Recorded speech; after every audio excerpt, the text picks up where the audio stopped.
Hi అండి. July 6న zoonosis day జరుపుకుంటారు. ఎందుకో మీకు తెలుసా?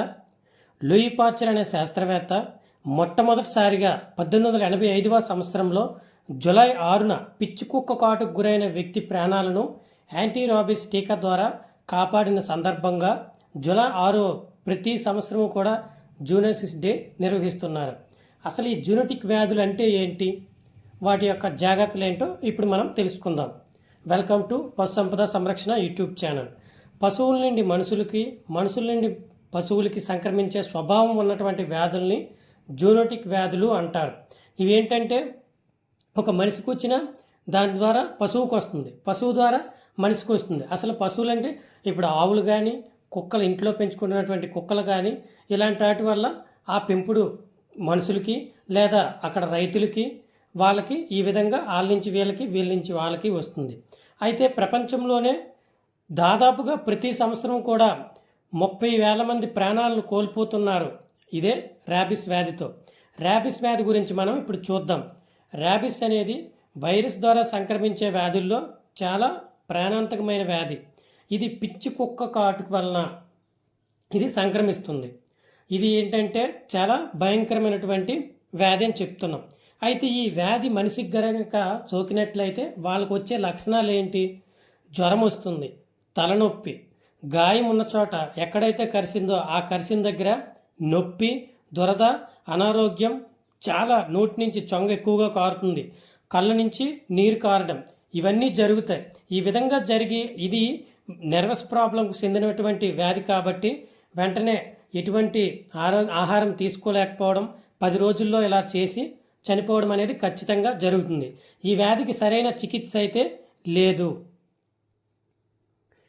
ఈ వ్యాధి ఏంటంటే మనం కుక్క కరిచిన తర్వాత, కరిచిన రోజు, 3వ రోజు, 7వ రోజు, 14వ రోజు, 28వ రోజు, ఇలా 90వ రోజు టీకాలు వేసుకున్నట్లయితే సేవ్ అవుతాం.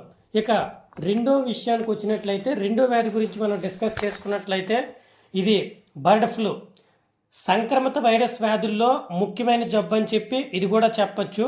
ఇది ప్రతి మానవుడు కూడా కోళ్ళతో అవినాభావ సంబంధాలు ఉంటాయి. అంటే అవి పెంచడం వల్ల కానీ, దాని తర్వాత పౌల్ట్రీ వల్ల కానీ, ఏదో ఒక విధంగా ప్రతి ఒక్క జీవితంలో కూడా ఇది ఒక రకమైనటువంటి కలుపుకొరతనం అనేది ఖచ్చితంగా ఉంటుంది.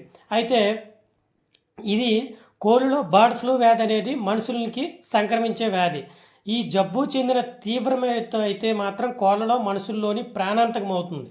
వ్యాధి సోకినప్పుడు కోళ్ళలో దగ్గు, జలుబు, ఆయాసం, తుమ్ములు రావడం, కళ్ళల్లో నుంచి నీరు కారడం, ముఖం వాచి నీలి రంగులోకి మారడం, ఈ విధమైనటువంటి లక్షణాలు ఉంటాయి. చూడండి, ఇక్కడ మనం చూసినటువంటిగా ఈ ఫ్లూ గొంతు నొప్పి, దగ్గు, ఇలా జలుబు, ఈ విధంగా ఇబ్బంది పడుతుంది. అయితే తర్వాత తెలుసుకోవాల్సినటువంటి బ్రూసెల్లోసిస్ వ్యాధి. ఈ బ్రూసెల్లోసిస్ వ్యాధి కూడా మనకి మనుషుల నుంచి కాకుండా పశువుల నుంచి ఇది మనుషులకి వ్యాప్తి చెందే వ్యాధి. దీనికి అకాల ప్రసవం అని కూడా అంటారు. జంతువుల నుండి మనుషులకు సంక్రమించే వ్యాధుల్లో ఇది కూడా ఒక ముఖ్యమైనది. ఈ వ్యాధి ప్రపంచమంతా కూడా వ్యాపించి ఉన్నది, కానీ కొన్ని దేశాల్లో నిర్మూలించబడింది. దీనికి నిర్మూలించడానికి గల కారణం ఏంటంటే బ్రూసెల్లోసిస్ అబార్టస్ అనేది మనం ఈ ఇంజెక్షన్ వల్ల చేసినట్లయితే ఖచ్చితంగా తగ్గుతుంది.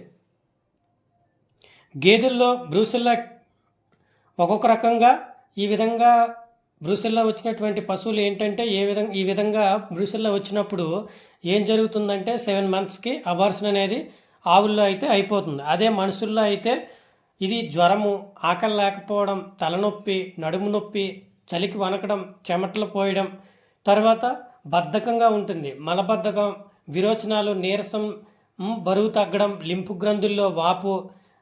నెక్స్ట్ లింఫ్ గ్రంథుల్లో వాపు అంటే ఇక్కడ ముడుకుల్లో వాపు చూసారా, ఇందాక ఫోటోలో చూసినట్లుగా ఈ విధంగా ఉంటుంది. ఆడ జంతువుల్లో ఒకవేళ మన జంతువులు కనుక వచ్చినట్లయితే గర్భస్రావం అవుతుంది, పాల ఉత్పత్తిలో తరుగుదల అవుతుంది, మావి యొక్క నిలుపుదల అంటే ఇంకా మాయ అనేది పడకుండా అలా లోపల ఉండిపోతుంది. పొదుగువాపు కూడా దీనివల్ల సంభవిస్తుంది. అదే మగవాటిలో ఒకవేళ ఈ ఆడ పశువు కాకుండా మగ పశువుకు వచ్చినట్లయితే ఖచ్చితంగా కీళ్ళువాపులు, బేజాల వాపు అనేది వస్తుంది. దీనికి నివారణ బ్రూసెల్లోసిస్ వ్యాధి 4 నెలల్లో టీకా వేసుకోవడం. ఇకపోతే మీరు చూస్తున్నది యాంథ్రాక్స్.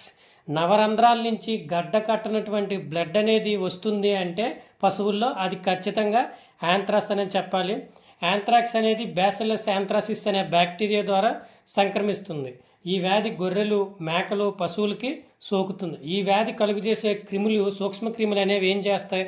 నీరు ద్వారా, ఆహారం ద్వారా, బాహ్య కీటకాల ద్వారా ఇక్కడ శరీరంలోకి ప్రవహించి ఇదేంటంటే ఈ స్పోర్ట్స్ అనేది ఒక్కసారి కనుక భూమి మీద పడితే ఎంత లోతుకైనా వెళ్ళి లేకపోతే ఆ పొరల్లో ఉండిపోయి ఎప్పటికైనా కూడా ఇది 60 సంవత్సరాలు ఈ స్పోర్ట్స్ అనేది బ్రతికే ఉంటుంది.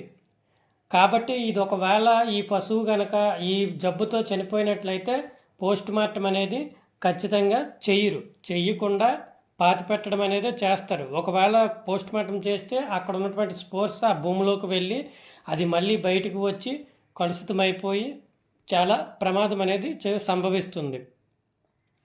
ఖచ్చితంగా ఇది పోస్ట్ మార్టం అనేది చేయకుండా ఆ లోపల అది పూడ్చిపెట్టి సున్నాన్ని చల్లి పూడ్చివేయాలి. చనిపోయిన ప్రదేశంలో ఉన్న చెత్తనంతా కాల్చివేయాలి.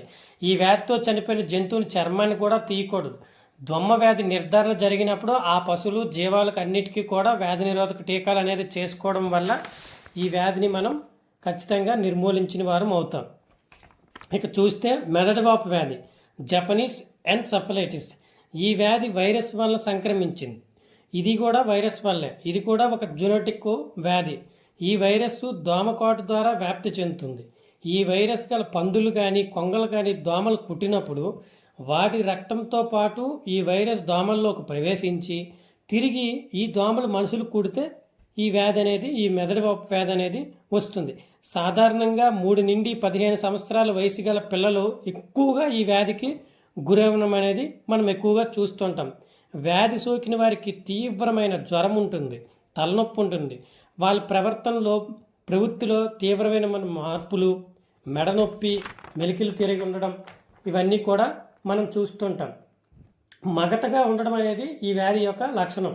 ఈ వ్యాధికి అనేది చికిత్స అనేది లేదు. రక్త పరీక్ష ద్వారా నిర్ధారించుకోవచ్చు. పందుల్ని మనుషులకు నివాసాలకు దూరంగా ఉంచడం అనేది మంచిది. దోమల్ని నిర్మూలించడం ద్వారా, ఈ వ్యాధి నిరోధక టీకాలు వేయించడం ద్వారా ఈ వ్యాధిని మనం నిర్మూలించవచ్చు. ఇప్పుడు చెప్పినటువంటి ఈ జెనెటిక్ వ్యాధులన్నీ కూడా మనకు రాకుండా ఉండాలి, మన ద్వారా పశువులకి వెళ్లకుండా ఉండాలంటే మనం నివారణ చర్యల్లో భాగంగా టీకాలు వేసుకోవడం, పరిశుభ్రత పాటించడం అనేది చాలా ముఖ్యమైనటువంటి విషయం అని చెప్పొచ్చు.